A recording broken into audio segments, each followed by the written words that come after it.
প্রথমত চালের দামটা যেটা যে একটা একটা স্পেসিফিক আইটেম বেশি আমার কাছে যে তথ্য সেটা বেড়েছে, আর বাকিগুলো ওভারঅল যে এখানে খুব বেশি বেড়েছে তা না।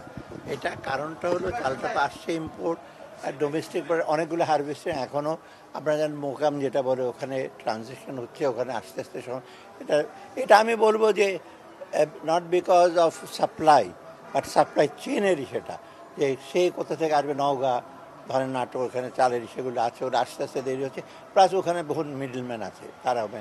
সো এটা আমরা দেখছি ইমিডিয়েটলি যাতে কোনো ক্রমে যেন চালের দাম না, এটা মেজর কনসার্ন। আমি যখন চালের দাম একটু বাড়ছিল আমি সাথে সাথে খাদ্য উপদেষ্টা, কমার্স উপদেষ্টা আমি বলেছি যে আপনারা ইমিডিয়েট এটা দেখেন। আবার আজকে কিন্তু আমরা নন বাসমতি সিদ্ধ চালের ইম্পোর্ট করে বলেছি, এবং আজকেও বলে দিয়েছি আপনারা যেখান থেকে পারেন চাল আপনারা আমদানি করা শুরু করেন, প্রয়োজন হলে বাফার স্টক করে রাখেন। বাফার স্টক মানে যে সরকার যদি একটা স্টক থাকে তখন যারা বাইরে যারা আছে তারা একটু সংযত হয়, দরকার হলে আমরা বলছি স্পেশাল ওএমএস করে ছেড়ে দেবো। সো আমরা রমজানের ব্যাপারে চিন্তা করব।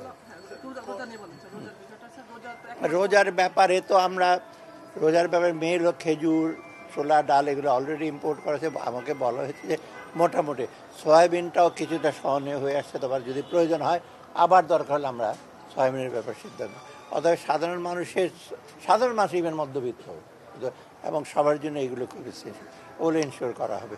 আর সবচেয়ে বড় জিনিস হলো এখন থেকে বাজার মনিটরিংটা আরও জোরদার করতে হবে, শুধু ভোক্তা অধিকার সংরক্ষণ আইন দেওয়া হবে না বা ওদেরকে এটা করতে হবে, বিশেষ করে যারা রিটেল হোলসেলার।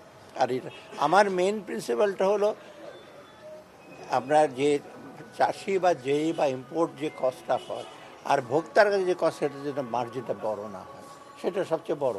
এখন ধরেন আপনার বাঁধাকপি 19 টাকা দিয়ে খান, ওদিকে কৃষকরা আবার বলছে যে আমরা এত কম কেন, পেঁয়াজ 40 টাকা নেমে গেছে, তাই না?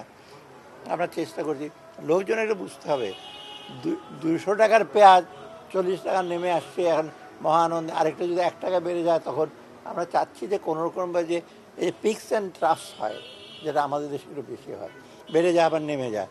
পৃথিবী একটা সব উন্নত দেশে কিন্তু প্রাইসগুলো মোটামুটি কিন্তু একটু ইসে থাকে।